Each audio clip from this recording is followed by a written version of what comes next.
Hello! Donc c'est le jour numéro 6, 7, 8 des travaux. Sachant qu'hier on n'a pas fait beaucoup de travaux, enfin on n'a pas fait de travaux du tout, on a juste débarrassé l'espace. Parce que aujourd'hui, donc nous sommes le lundi, je sais pas combien, avril, 11 avril ou 10 avril, et donc il y a les artisans qui sont passés pour venir voir un peu le chantier avant qu'il commence, à peu près mercredi ou jeudi. Et donc ils ont trouvé l'appart nickel. Et ils ont dit que j'avais bien travaillé, qu'il était en bon état, qu'il n'était pas humide, que c'était un bon appart en bon état. Mais par contre, ils s'inquiètent un peu aussi du plafond. Donc celui-là et celui-là. Et comme demain, il y a l'architecte qui vient, et bien de lui demander à elle son avis. Et pour ça, il faut que je commence à arracher, avec mon pied de biche que j'ai acheté hier, j'ai bien fait d'acheter ça, d'arracher le plafond pour voir ce qu'il y a sur les solives.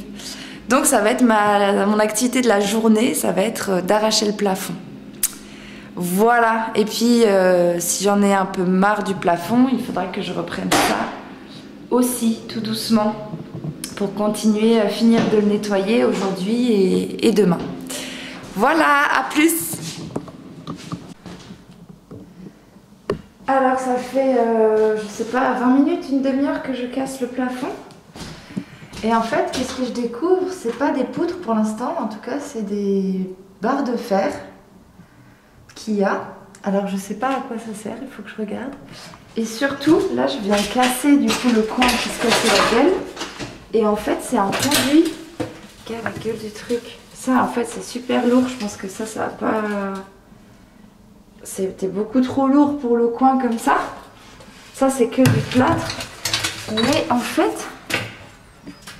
c'est un ancien conduit, je pense, qui avait été rebouché. Et il y a un vieux papier là. Je sais pas ce que c'est. J'ai envie de l'enlever, mais ça me fait un peu peur parce que c'est dégueu. Oh faut que je mette mes gants. Je vais voir. En tout cas, il y a ça. Et il y a de la vieille ferraille qui était le conduit, j'imagine. Mais c'est du fer qui part en lambeaux, quoi.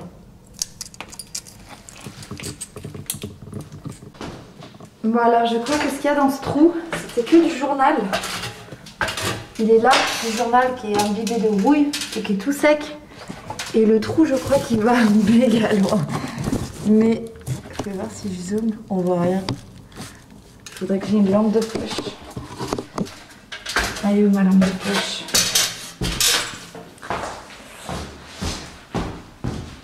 Mais ça fait peur, j'avais peur de trouver un rat mort ou un gros truc qui tombe.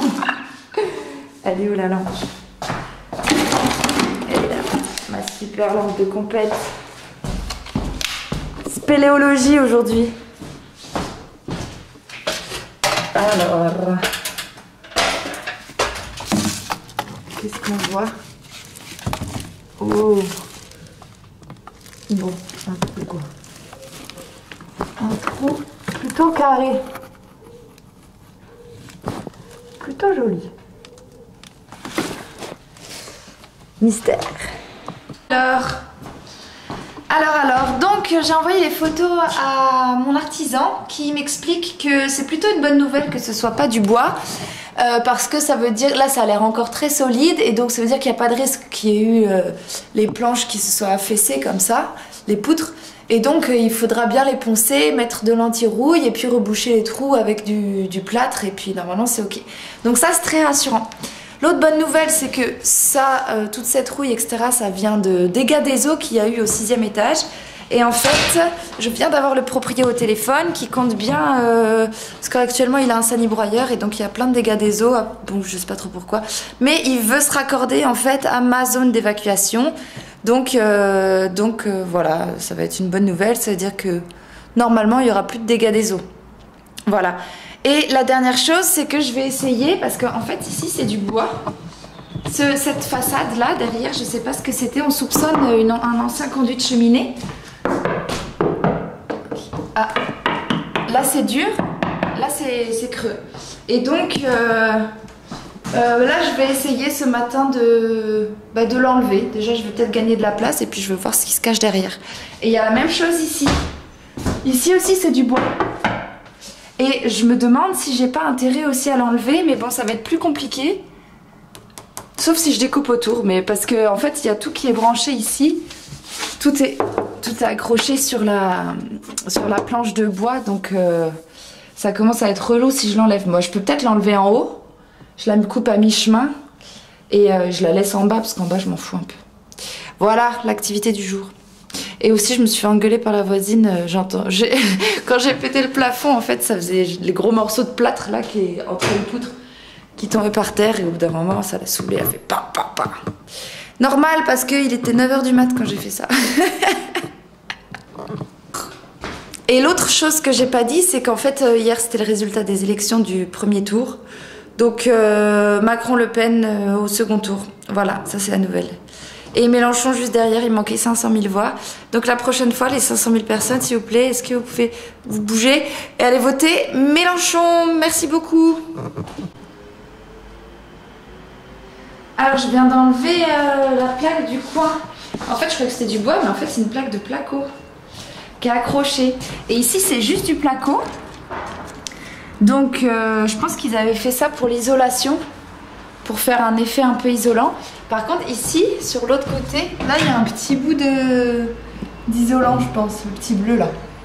C'est pas que du placo. En tout cas moi j'enlève tout.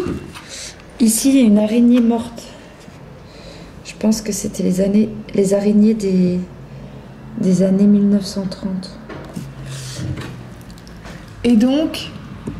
Ah non, c'est aussi une plaque de placo, le bleu. Juste il est bleu. Je pense que je vais l'arracher aussi. Je vais tout arracher. Alors là, j'ai fait une découverte incroyable. Je suis très contente. Je sais pas si j'ai raison d'être contente. C'est peut-être une mauvaise nouvelle, mais moi je suis très contente. Regarde ce qu'il y avait en dessous de la deuxième plaque de placo. Ça c'est le haut. Et ça, ah, un énorme trou. Un trou de cheminée. Avec un conduit qui est bouché là. En fait, c'est le conduit de cheminée. Et là, il y a du béton. Ce qui fait que là, en fait, je peux me faire des petites étagères, quoi. Je peux laisser comme ça. Je nettoie. Je fais des étagères dans la cheminée. Ça va être incroyable, avec des lumières et tout. Je suis trop contente. Mais peut-être qu'on va me dire, ouais, Mathilde, c'est pas possible d'être contente. Parce que, en fait, c'est un trou de cheminée. Du coup, il faut faire je sais pas quoi et je sais pas quoi. Tu peux pas juste mettre des livres dedans. Mais ça fait un gain de place incroyable. Et moi je trouve que c'est magnifique. Un trou en pierre comme ça. Enfin en pierre, en béton, en briques. Dans ma maison. Regarde, on voit les briques là. Ah là là, c'est magnifique. C'est magnifique. Alors il y a une autre merveille. Regarde ce petit carrelage devant la cheminée. Incroyable. Il doit pas rester grand chose, je pense. Ça c'est encore du carrelage, c'est pas du parquet. Donc ça va être une belle surprise de découvrir ce qu'il y a en dessous. En tout cas, j'ai très envie de refaire une zone avec ça quoi. D'en remettre d'autres. Et puis là je sais pas, de meuler tout ça, de nettoyer, de meuler. Pour faire des zones un peu plates. Peut-être le peindre d'une couleur, je sais pas. Et puis faire un espace déco, bref, j'en sais rien. Je suis trop contente, c'est magnifique. Alors, je suis en train de gratter toute la cheminée pour lui faire une belle forme. Ça part très bien, en fait, ils ont balancé je sais pas, du plâtre ou de la chaux, j'en sais rien, avec un propulseur. Là, il y a des briques magnifiques. Et bien sûr, dans le conduit, j'ai trouvé du journal. Alors, il date de quand ce journal, j'ai vu. Là, il y a une pub, entretien gratuit du 15 mars au 15 avril 1986. Donc, ce papier est plus vieux que ma grande sœur. Et dessus, ce qui est très drôle, c'est que... Alors là, il y a une pub déjà. Alors, je sais pas si c'est une caricature, mais je pense que c'est une vraie pub de l'époque. Enfin, une bonne maison en traditionnel à partir de 240 000 francs. Avec une famille. Et... il y a les prix là à Saint-Ouen. Alors c'est drôle parce que là il habite en Saint-Ouen. À moins de 3 km de Paris, les premières pubs. Les appartements en PAP, cela existe. Rue Rabelais, studio 3 pièces. Du studio aux 3 pièces De 290 000 francs à 570 000 francs. Parking compris. Fin 86, donc c'est les nouveaux logements qui étaient construits à l'époque. Donc 300 000, ça fait même pas 100 000 euros en fait. Ça c'est 50 000 euros en fait. Un studio à Saint-Ouen à l'époque, dans le neuf, ça coûtait 50 000 euros. Aujourd'hui, un studio c'est quoi, 20 mètres carrés? Aujourd'hui, on est à peu près 7 000 euros du mètre carré, je dirais. 7 x 2, 8, 80 000 euros. Le studio. Voilà, c'est incroyable. 85 mètres carrés. Avec terrasse. Sur un parc. J'achète Épinay-sur-Seine. C'est tout des annonces immobilières en fait. C'est incroyable. Alliance Conseil. Mariage pour musulmans. Dans le 11e, bah voilà.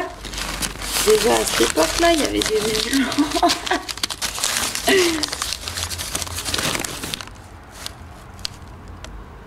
Incroyable.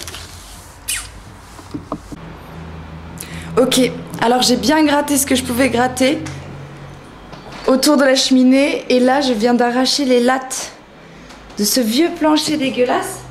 Et qu'est-ce que je trouve? Une plaque de bord de cheminée, genre plaque de marbre ou je sais pas quoi. Magnifique. Et le plancher qui a l'air incroyable. Magnifique. Là-bas, bout de plancher. C'est incroyable. Cette maison est incroyable.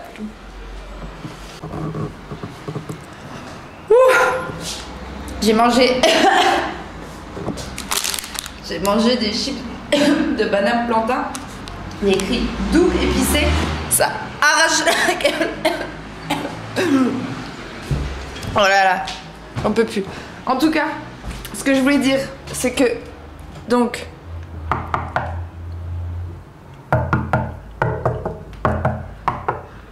vous entendez la différence ou pas?